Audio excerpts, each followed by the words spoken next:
कैसे हैं आप लोग।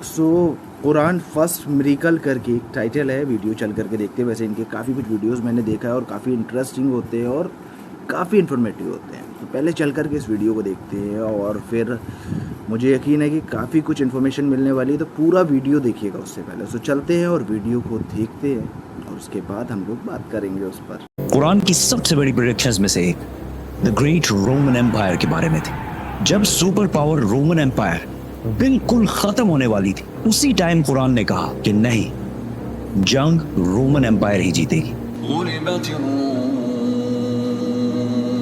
मक्का के एक गार में जिब्राइल अलैहिस्सलाम के मोहम्मद सल्लल्लाहु अलैहि वसल्लम को इकरा कहने के 8 साल पहले रोमन एम्पायर और पर्शियन एम्पायर, दो बड़ी सुपर पावर्स के दरमियान बहुत सख्त लड़ाई शुरू हो चुकी थी। ये ऐसे था कि आज अमेरिका और चाइना की फुल फ्लेज वॉर स्टार्ट हो जाए। इस जंग में पर्शियन एम्पायर ने रोमन एम्पायर को तबाह बर्बाद कर दिया था और पूरी दुनिया को ये लग रहा था कि रोमन एम्पायर, जो 1000 साल से दुनिया की सबसे बड़ी सुपर पावर थी, खत्म होने वाली है। और ये रोमन एम्पायर कोई छोटी चीज नहीं थी। आज तक पूरी दुनिया में उसी रोमन एम्पायर का बहुत बड़ा इन्फ्लुएंस।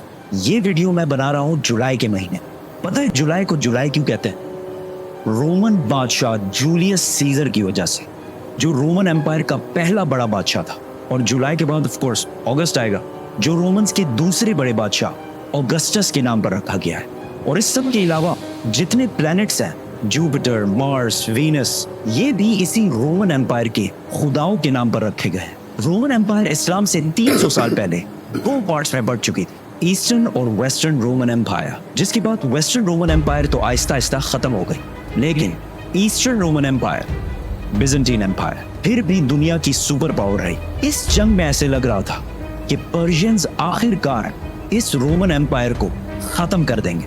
इतना बड़ा काम पर्शियंस कभी भी अकेले नहीं कर सकते थे अगर उनके पास रोमन एम्पायर के अवाम का सपोर्ट ना होता।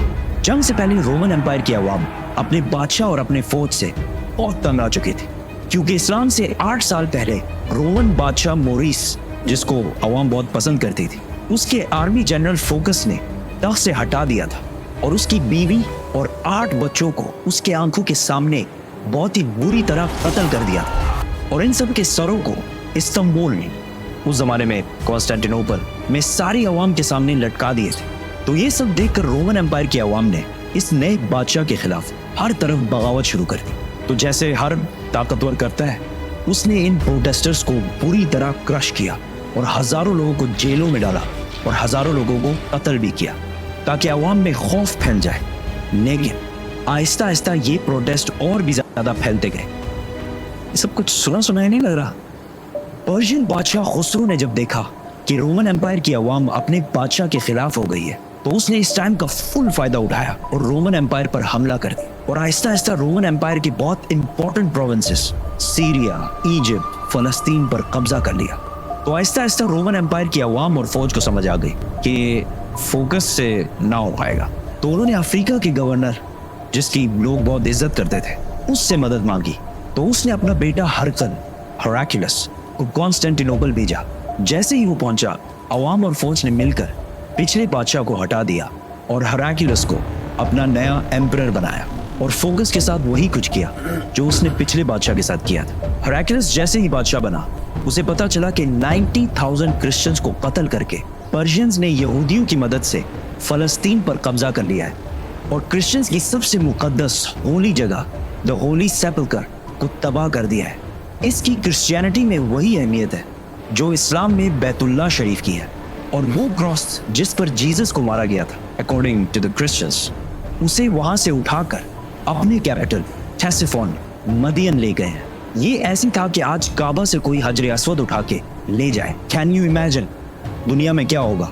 इस जंग में रोमन्स किस लेवल तक हार चुके थे, इसका अंदाजा इस लेटर से होगा जो पर्शिया के बादशाह खुसरो ने रोमन एम्परर हेराक्लियस को लिखा था, जो आज तक बिल्कुल ठीक ठाक मौजूद है। फ्रॉम खुसरो, सब खुदाओं से बड़ा खुदा, master of the whole world, to Heraclius, मेरा एक छोटा सा गुलाम।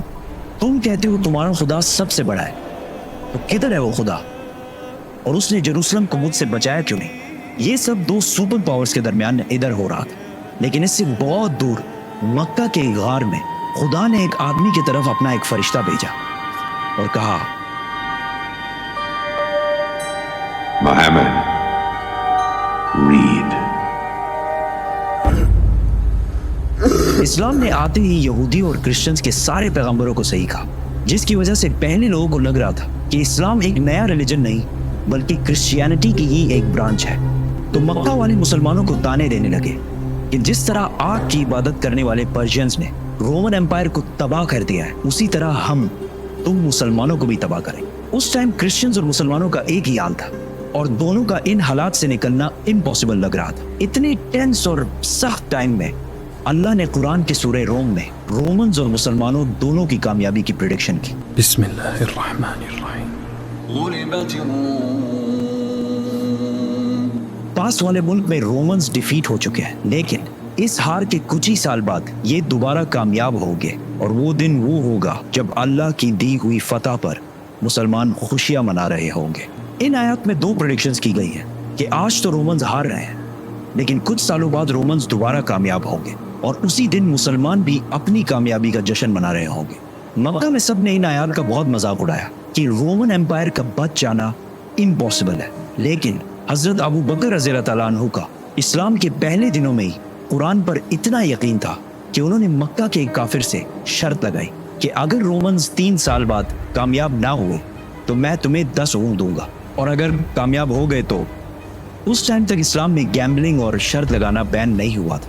जब रसूलुल्लाह सल्लल्लाहु अलैहि वसल्लम को इस शर्त का पता चला तो उन्होंने अबू बकर रज़ियल्लाहु तआला अन्हु से कहा कि इस शर्त में 3 साल का टाइम बढ़ाकर 10 साल कर दो और ऊँट 10 से बढ़ाकर 100 कर दो। उस काफिर ने ये टर्म्स आसानी से मान लिए क्योंकि रोमन्स का जीतना इम्पॉसिबल हो चुका था।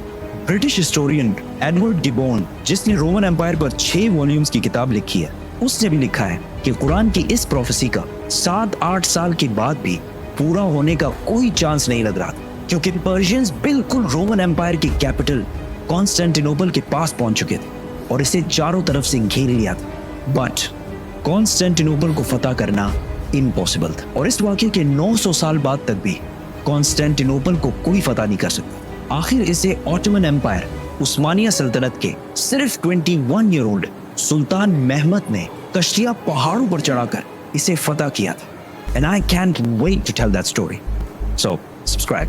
कॉन्स्टेंटिनोपल जब हर तरफ से घेर लिया गया तो हेराक्लियस ने पर्शियन बादशाह खुसरो को खत लिखा और उससे भीख मांगी कि तुम जो कहोगे हम करेंगे, सिर्फ हमें जिंदा रहने दो। लेकिन खुसरो ने कहा, एक शर्त है, तुम्हें क्रिश्चियनिटी छोड़कर हमारे रिलीजन मतलब आपकी इबादत करनी पड़ेगी। तो रोमन एम्परर हेराक्लियस अपनी कैपिटल कॉन्स्टेंटिनोपल को छोड़कर ब्लैक सी की तरफ से पर्शियन एम्पायर की नॉर्दर्न साइड पे आ गया और उसी टाइम रसूलुल्लाह सल्लल्लाहु अलैहि वसल्लम भी मक्का को छोड़कर मदीना हिजरत कर गए। यहाँ पर हेराक्लियस ने पोप से मदद मांगी और उसे कहा कि पर्शियंस मेरे खिलाफ नहीं है, ये क्रिश्चियनिटी के खिलाफ है। तो पोप ने पूरे यूरोप से पैसे जमा किए और हेराक्लियस को भेजे, जिससे हेराक्लियस ने पर्शियन एम्पायर की नॉर्दर्न साइड से एक सरप्राइज अटैक की तैयारी की और पर्शियंस पर फुल फोर्स के साथ हमला कर दी। क्योंकि पर्शियंस सारे इस्तांबुल फतह करने में बिजी थे तो उनके अपने किंगडम का डिफेंस बहुत कमजोर हो गया था। हेराक्लियस बहुत तेजी से आगे बढ़ता गया और एक के बाद एक सिटी फतह करता गया और आखिरकार वो उस सिटी पहुंचा जो पर्शियंस के लिए सबसे होली सिटी थी, जो पर्शियंस का मक्का था, जिसमें उनका सबसे बड़ा आग का टेम्पल भी था, जिसमें आग बहुत सालों से जल रही थी। तो हेराक्लियस ने अपना पूरा बदला लिया और उस सिटी को उसी तरह तबाह किया जिस तरह उन्होंने जेरूसलम को तबाह किया था।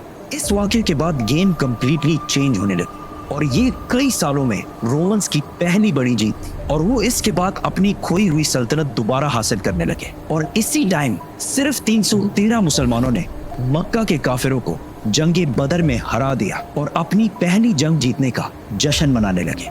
कुरान की प्रोफेसी पूरी हो गई।